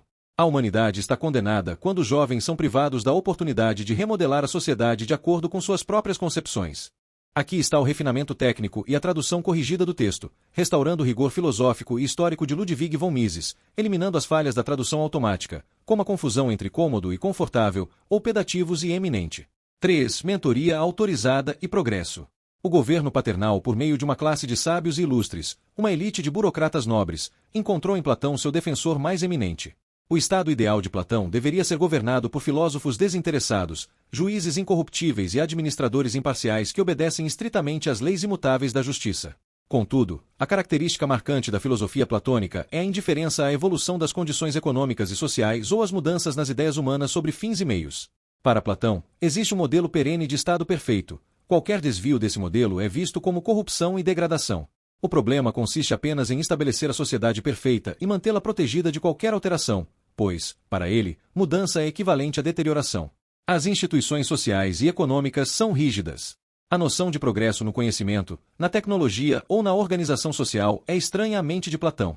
Todos os utopistas que o seguiram também acreditaram na imutabilidade dos assuntos humanos. O modelo da Igreja Católica. O ideal platônico de governo por uma elite foi colocado em prática pela Igreja Católica. A Igreja Romana, após a organização estabelecida no Concílio de Trento e na Contra-Reforma, é uma burocracia perfeita. Ela resolveu com sucesso o problema da seleção de cargos em um governo não democrático. O acesso às altas dignidades é aberto a qualquer jovem. O pároco local facilita a educação dos jovens inteligentes da paróquia. Estes se preparam no seminário e suas carreiras dependem do caráter, zelo e inteligência. Embora existam nobres na hierarquia, eles competem em termos de igualdade com filhos de camponeses e operários. Esse caso é citado como exemplo por precursores do socialismo como Saint-Simon e Auguste Comte. No entanto, a referência à Igreja para a sociedade civil é falaciosa. A cristandade administrada pelo Papa baseia-se em uma doutrina perene e imutável. O credo é fixado para sempre. Não há progresso ou evolução doutrinária, apenas obediência ao dogma. O sistema burocrático é perfeito para escolher os guardiões de um tesouro eterno de doutrina, mas a sociedade humana é diferente. Rigidez versus criatividade humana. O privilégio mais precioso do homem é o esforço constante para melhorar e lutar contra os obstáculos da natureza. Esse impulso transformou habitantes de cavernas nos homens civilizados de hoje. A humanidade não atingiu um estado de perfeição final. Se um sistema rígido não as impedir, as forças que produziram nossa civilização continuarão a gerar melhorias. O sistema seletivo da Igreja busca devoção inabalável ao dogma, não inovadores. Nenhum sistema burocrático pode buscar outra coisa. É precisamente esse conservadorismo rígido que torna os métodos burocráticos inadequados para a condução dos assuntos econômicos e sociais. A burocratização implica a observância de regras estabelecidas, mas na vida social a inflexibilidade leva à petrificação e à morte. 4. A seleção do ditador. Os defensores do governo por déspotas esclarecidos pressupõem que não haverá dúvida sobre quem deve ser o governante e que todos se submeterão voluntariamente a essa aristocracia sobre-humana. Eles ignoram que muitos grupos podem reivindicar a supremacia para si mesmos. Sem o voto da maioria para decidir entre os candidatos, o único princípio de seleção restante é a guerra civil. A alternativa à democracia é a tomada do poder por aventureiros sem escrúpulos. O exemplo do Império Romano. No século II d.C., o Império Romano foi governado pelo princípio do líder, Führerprinzip. O imperador era o homem mais capaz e escolhia como sucessor aquele que considerava mais apto. Esse sistema deu ao Império 4 grandes imperadores, Trajano, Adriano, Antonino Pio e Marco Aurélio. No entanto, seguiu-se a era dos pretorianos, com guerra civil e declínio rápido. O governo dos melhores foi substituído pelo governo dos piores. Generais ambiciosos, apoiados por mercenários, tomavam o poder até serem derrubados por outro aventureiro. A traição e o assassinato tornaram-se o princípio seletivo. Historiadores censuram Marco Aurélio por ter imposto seu filho incompetente, cômodo, erroneamente traduzido como confortável, em vez de escolher o mais apto. Mas um sistema que desmorona pelo fracasso de um único homem é, por definição, um sistema ruim. A liderança autocrática termina necessariamente em guerra civil assim que surgem diversos candidatos ao cargo supremo. Todos os ditadores atuais chegaram ao poder pela violência e defendem sua posição através de expurgos. Seus sucessores farão o mesmo. A base de um sistema de burocracia total é a violência. A segurança que ele afirma dar é, na verdade, a desordem de uma guerra civil sem fim. 5. O desaparecimento do senso crítico. Os socialistas afirmam que o capitalismo é degradante, incompatível com a dignidade humana e que corrompe a integridade moral ao transformar semelhantes em competidores. Segundo eles, o socialismo restauraria as virtudes da amizade e fraternidade ao eliminar a concorrência.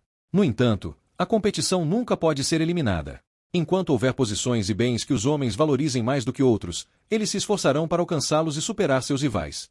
Não importa se chamamos isso de emulação ou rivalidade, a questão fundamental é que tipo de competição deve existir. No capitalismo, a competição consiste em superar os rivais no mercado, oferecendo produtos melhores e mais baratos aos consumidores. Na burocracia, a competição consiste em intrigas nos corredores de quem detém o poder. A bajulação ao soberano. Nas cortes dos despotas antigos, sempre houve servilismo, mas alguns homens ainda ousavam dizer a verdade. Hoje, a bajulação mudou de alvo. O soberano é o homem comum ou o ditador que diz representá-lo. Políticos e escritores competem para elogiar as massas e os tiranos, temendo perder a popularidade se expressarem ideias impopulares. Os cortesãos de Luís XIV não chegavam ao extremo de certos intelectuais modernos. Em um congresso soviético, o escritor Avienko dirigiu-se a Stalin nestes termos: gerações futuras nos julgarão os mais felizes dos mortais por termos visto Stalin, o líder brilhante, o sábio, o gentil. Quero cantar, gritar de exaltação. Quando um burocrata se dirige ao superior de quem depende sua promoção, o tom pode ser menos poético, mas é igualmente assustador. A perda da lógica e o culto ao Estado. O senso crítico desapareceu a ponto de absurdos serem aceitos como provas de superioridade do sistema. Falsas conquistas. No 60º aniversário de Francisco José, riram de um estatístico que atribuiu ao imperador o mérito pelas ferrovias construídas em seu reinado. Mas ninguém riu quando os soviéticos se gabaram de introduzir o trator, uma invenção americana, como prova da genialidade do regime. Cultura estatizada. Ninguém justificaria o absolutismo de Maria Teresa pelo fato de Mozart ou Beethoven terem composto sob seu reinado. No entanto, a sinfonia de um compositor russo contemporâneo é proclamada como prova da superioridade do totalitarismo. Naturalização da coerção. O cidadão da Europa continental tornou-se uma extensão de seus documentos de identidade. Para muitos, parece natural que ferrovias e telégrafos sejam estatais, ou que seja impossível viver sem um passaporte policial e o registro de cada endereço onde se passa a noite. A credulidade dos intelectuais. O desaparecimento do senso crítico é uma ameaça à civilização, pois facilita o trabalho dos charlatões. Curiosamente, as camadas educadas são mais crédulas do que as menos instruídas. Os seguidores mais entusiastas do marxismo, nazismo e fascismo foram os intelectuais, não as pessoas simples. Os intelectuais ignoraram contradições gritantes. Mussolini elogiou os italianos como a civilização mais antiga e, no mesmo fôlego, como a nação mais jovem. Nacionalistas alemães aceitaram Hitler, cabelos escuros, Göring, corpulento, e Goebbels como representantes da raça ariana heróica, alta, esguia e loira. Milhões acreditam que o regime soviético é democrático, mesmo sob a regimentação absoluta. A falta de crítica permite que as pessoas imaginem um reino da liberdade em um sistema onde o Estado é o único proprietário e empregador. Elas supõem, ingenuamente, que o ditador da sua utopia fará exatamente o que elas desejam. Elas esquecem que, ao entregar todo o poder ao Estado, perdem a única ferramenta que possuíam para resistir, a sua própria autonomia econômica. 8. Existe um remédio. 1. Falhas anteriores. É preciso reconhecer que, até agora, todos os esforços para interromper o avanço da burocratização e da socialização foram em vão. Desde que o presidente Wilson levou a América à guerra para salvar a democracia, esta vem perdendo terreno. O despotismo triunfa na maioria dos países europeus, e até a América adotou políticas que, há algumas décadas, seriam desprezadas como prussianas. A geração emergente defende o controle estatal completo sobre todas as esferas da vida. Ilustres juristas descreveram a substituição da norma legal pela arbitrariedade administrativa e como a destruição do governo autônomo, self-government, termina em um hiperdespotismo de estilo oriental. Mas os socialistas não se preocupam com a liberdade e a iniciativa privada.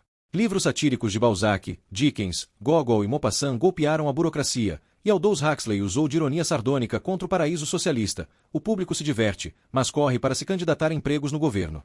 Não há nada de ridículo para nossos contemporâneos no fato de o Departamento de Agricultura dos Estados Unidos desenhar calças para crianças. Eles desejam um governo que gerencie a produção de todas as coisas úteis. Críticas acadêmicas e sátiras falham porque não tocam no fundo do problema. A burocratização é apenas um sintoma da socialização. A questão principal é: capitalismo ou socialismo? 2. Economia versus planejamento e totalitarismo. As reivindicações falaciosas dos defensores do controle estatal só podem ser desmascaradas pelo raciocínio econômico. As fórmulas políticas atuais são puramente econômicas e não podem ser compreendidas sem a teoria econômica. Quem não a conhece torna-se presa fácil de demagogos e charlatões. O primeiro dever do cidadão em uma democracia é educar-se para compreender os assuntos cívicos. O voto não é um privilégio, mas um dever e uma responsabilidade moral. O eleitor é, virtualmente, um funcionário público cujas decisões carregam obrigações imensas. Negligenciar essa autoeducação não é apenas frivolidade, é uma falha ética perversa. O mito do desemprego e os gastos públicos. Os progressistas censuram o capitalismo por tudo que é insatisfatório, como o desemprego em massa. No entanto, em um mercado de trabalho livre, sem a pressão de sindicatos ou salários mínimos fixados pelo governo, o desemprego massivo não existe, ele é um fenômeno temporário de ajuste. O desemprego como fenômeno permanente é o resultado das políticas pró-trabalho e da coerção sindical.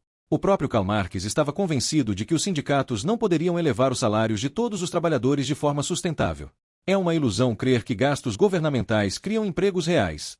Se financiados por impostos ou empréstimos, retiram tantos empregos de um lado, do setor privado, quanto os criam do outro.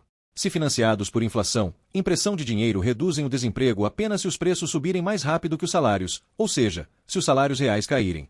Só existe uma via para o aumento real dos salários: a acumulação de capital e o avanço técnico. Os interesses do trabalho coincidem com os da empresa. A verdade não precisa de propaganda. Para entender a economia, não basta acumular fatos e números, é preciso análise cuidadosa, bom senso e clareza lógica. Não se trata de substituir a propaganda do governo por outra. A propaganda é o reino da mentira, a verdade se mantém por si mesma. Mentirosos temem a verdade e, por isso, tentam proibi-la. Lenin e Hitler sabiam por que aboliram a liberdade de pensamento. Seus sistemas não sobreviveriam sem a GPU ou a Gestapo. Até defensores ingleses da socialização, como Harold Laski e Sir Stafford Cripps, admitem a necessidade de restringir o parlamento e o sistema judiciário para implementar o socialismo. A professora John Robinson, escola keynesiana, afirma que liberdade de expressão só deve ser admitida quando não houver inimigos sérios, e outros chegam a elogiar a Inquisição. Esses defensores admitem implicitamente que seus planos não suportam a crítica da ciência econômica. Enquanto existirem países livres, há esperança de que a verdade prevaleça. 8. Existe um remédio. 1. Falhas anteriores. É preciso reconhecer que, até agora, todos os esforços para interromper o avanço da burocratização e da socialização foram em vão. Desde que o presidente Wilson levou a América à guerra para salvar a democracia, esta vem perdendo terreno. O despotismo triunfa na maioria dos países europeus, e até a América adotou políticas que, há algumas décadas, seriam desprezadas como prussianas. A geração emergente defende o controle estatal completo sobre todas as esferas da vida. Ilustres juristas descreveram a substituição da norma legal pela arbitrariedade administrativa e como a destruição do governo autônomo, self-government, termina em um hiperdespotismo de estilo oriental. Mas os socialistas não se preocupam com a liberdade e a iniciativa privada. Livros satíricos de Balzac, Dickens, Gogol e Maupassant golpearam a burocracia, e Aldous Huxley usou de ironia sardônica contra o paraíso socialista. O público se diverte, mas corre para se candidatar a empregos no governo.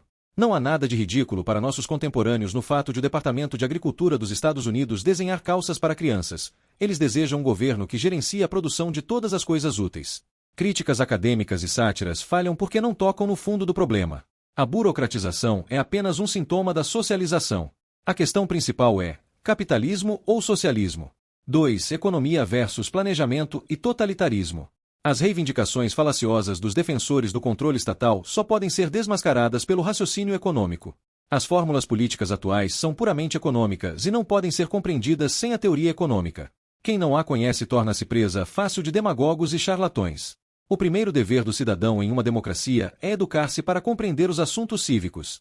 O voto não é um privilégio, mas um dever e uma responsabilidade moral. O eleitor é, virtualmente, um funcionário público cujas decisões carregam obrigações imensas. Negligenciar essa autoeducação não é apenas frivolidade, é uma falha ética perversa.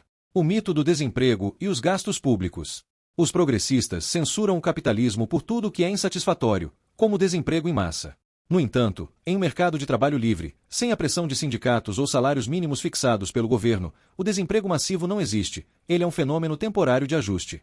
O desemprego como fenômeno permanente é o resultado das políticas pró-trabalho e da coerção sindical. O próprio Karl Marx estava convencido de que os sindicatos não poderiam elevar os salários de todos os trabalhadores de forma sustentável. É uma ilusão crer que gastos governamentais criam empregos reais. Se financiados por impostos ou empréstimos, retiram tantos empregos de um lado, do setor privado, quanto os criam do outro.